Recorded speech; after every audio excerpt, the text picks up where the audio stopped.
আমাদের চাকরি বাকরি, কর্মসংস্থান, ব্যবসা এগুলো বিষয়কে নিয়ে কি আমরা ভাবি, চিন্তা করি? ওভারঅল পিকচার যদি একটু ব্রিফ করে আমাদেরকে বলেন যে মূল সংকটগুলো প্রধানত কি কি? বাংলাদেশের যুবদের বেকারত্বের হারটা কিন্তু অনেক, যে আমার পাবলিক সেক্টর বা প্রাইভেট সেক্টর দুটাই যদি সমভাবে যদি না চলে, তাহলে কিন্তু আমার এই যে শিক্ষার যে মিসম্যাচটা আছে, পড়াশোনার যে কারিকুলামটা আছে, সেটা বাজারের সাথে, শ্রমবাজার বা চাকরি বাজারের সাথে কিন্তু যায় না। সে যাওয়ার কারণে কিন্তু আমাদের যুব সমাজের মধ্যে কিন্তু একটা অ্যাংজাইটিসটা আছে, কি বলবো, অসন্তুষ্টি আছে। তারপরে তাদের কিন্তু এক ধরনের কিন্তু একটা চাপা ক্ষোভ আছে, যার প্রতিফলন আমরা অগাস্ট মাসে দেখেছি বা কয়েক মাস ধরে আমরা দেখছি। তো পাবলিক সেক্টর আর প্রাইভেট সেক্টর দুটো কিন্তু পাশাপাশি চলতে হয়। আমি একজন এন্টারপ্রেনার হিসেবে বলতে পারি, দুটার ব্যালেন্সিং যদি না হয় তাহলে কোনোদিন কর্মসংস্থানের হবে না। এবং পাবলিক সেক্টরে যদি আমি ইনভেস্ট করি, এই সেক্টর থেকে যদি আমি রিটার্ন নিতে হলে, তাহলে আমাকে প্রাইভেট সেক্টরের ইনভেস্টমেন্ট প্রয়োজন। আমাদের পড়ালেখা বা শুধু চাকরির জন্য আমরা কি মানে কোনো উদ্যোক্তা হতে পারি না? আমরা কি কোনো একটা ইনোভেশন বা কোনো একটা ব্যবসা করতে পারি না? তরুণ প্রজন্ম কি চাকরি করবে না ব্যবসা করবে, এই ডিলেমার মধ্যে কি থাকে কি না? আমরা যে সমাজে পড়াশোনা করছি, যেই সমাজে বড় হচ্ছি, সেই সমাজ কিন্তু একটা স্টুডেন্টকে তার অনার্স লাইফ পর্যন্ত এই ইনসেন্টিভটা দেয় না যে তুমি উদ্যোক্তা হতে পারো। তাকে সবসময় এটা বলা হয় তোমার একটা স্থায়ী চাকরির প্রয়োজন, স্থায়ী চাকরি না পেলে তোমার পরিবারকে তুমি সাপোর্ট দিতে পারবে না, কিংবা ব্যবসায় তো আসলে অনেক লাভ লসের ব্যাপার আছে। আর যেহেতু আমরা সামাজিকভাবে মধ্যবিত্ত সমাজের অংশ, সো এই লাভ লসের রিস্কটা আসলে কোনো পরিবারই নিতে চায় না। বাংলাদেশের যে আর্থসামাজিক প্রেক্ষাপট, সেই প্রেক্ষাপটে বাংলাদেশের বেশিরভাগ তরুণকে বা আমাদের যে শিক্ষা কারিকুলাম, সেই ব্যবস্থায় বেশিরভাগই আমাদেরকে বলে, মানে এই যে শিক্ষা কারিকুলাম সেটাই আমাদেরকে এগিয়ে নিয়ে যায় চাকরির দিকে। সেটা হচ্ছে যে আমার সামাজিক যে অবস্থান, সেই অবস্থানে আমার যে ইগোর যে জায়গাটা, সেই জায়গাটা যদি আমি ছুঁড়ে ফেলতে পারি, তবে আমি ছোট উদ্যোক্তা, ছোট থেকে এক পর্যায়ে আমি বড় সফল এন্টারপ্রেনার অবশ্যই হতে পারবো। আমাদের ব্যবসা করতে গেলে, যে উদ্যোক্তা হতে গেলে যে একটু অর্থের প্রয়োজন হয়, সেটা ছাড়াও মানসিকতার একটা ব্যাপার আছে। উনি যেটা অ্যাড্রেস করলেন যে আমি কি এই কাজ করব, মানে মানে একটা ছোট ব্যবসা, এটা কি আমার জন্য মর্যাদাপূর্ণ কিনা, একটা ইগোর ব্যাপার উনি বললেন। কিন্তু যারা এই ইগোটা ঝেড়ে ফেলেও কাজটা শুরু করেছেন, তারপর কি তারা সেটা আগাতে পারছেন? যে পড়ালেখা শেষ করার পর যখন আমাদেরকে বলে উদ্যোক্তা হওয়ার কথা, পড়ালেখার মাঝখানের সময় যখন বলে যে আমাদেরকে বলে উদ্যোক্তা হওয়ার কথা, আপু যেটা বলছেন, আসলে উদ্যোক্তা হতে সবাই বলে, বাট উদ্যোক্তা হওয়ার জন্য যে সাহস, যেই জিনিসগুলো দেওয়া উচিত, যদি কাজ করতে পারবো, সেই জিনিসগুলো আসলে আমাদের সমাজটা আসলে ওভাবে হয়ে ওঠেনি। কোন জায়গাগুলোতে এখন সরকারের নীতির একটা দ্রুত সংস্কার আনা দরকার?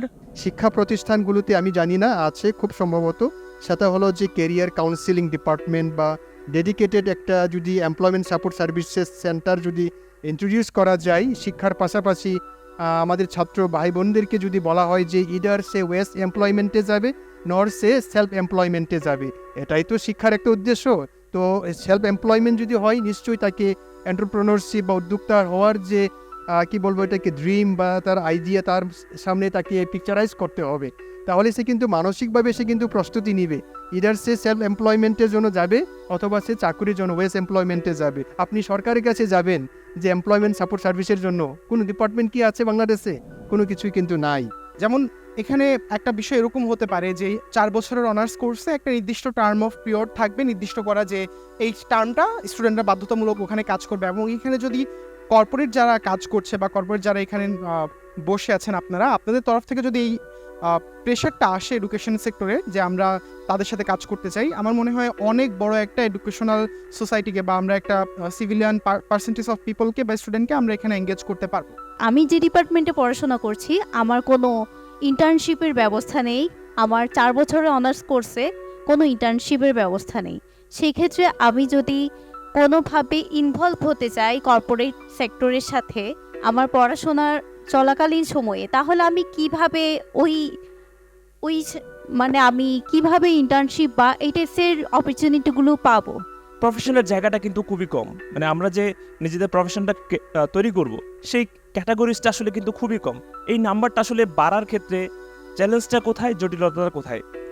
শুধু চট্টগ্রাম কেন্দ্রিক কি ধরনের আসলে ব্যবস্থা নিলে আপনার এই কর্মসংস্থানের যে চাহিদার ব্যাপারটা আছে সেটা দূর হবে বলে আপনি মনে করেন? পাবলিক এবং প্রাইভেট কোম্পানি একসাথে সামঞ্জস্য করে যেই চলার কথা, সরকার যদি সেটা করতে পারেন, করার পরে এই যে ভ্যাকান্সিগুলো, চাকরির বাজারের যে ইয়াগুলো, সেগুলো যদি একটা চাকরির যে তথ্য কেন্দ্র যদি স্থাপন করা যায় প্রতিটা জেলায় বা উপজেলায় বা বিভাগীয় পর্যায়ে হতে পারে, সেটা জেলা পর্যায়ে হতে পারে, সেটা যদি স্থাপন করা যায়, হোক সেটা সরকারি চাকরি, হোক সেটা বেসরকারি প্রাইভেট কোনো চাকরি, সেটা সেক্ষেত্রেও কিন্তু তরুণদের জন্য অনেক মানে সুবিধা হবে কর্মসংস্থান খুঁজে পাওয়ার ক্ষেত্রে। সো যখনই হচ্ছে যে কোনো চাকরি খুঁজতে যাই তখনই দেখা যাচ্ছে বেসরকারি চাকরিগুলোতে হচ্ছে একটা মিনিমাম এক্সপিরিয়েন্স খোঁজে।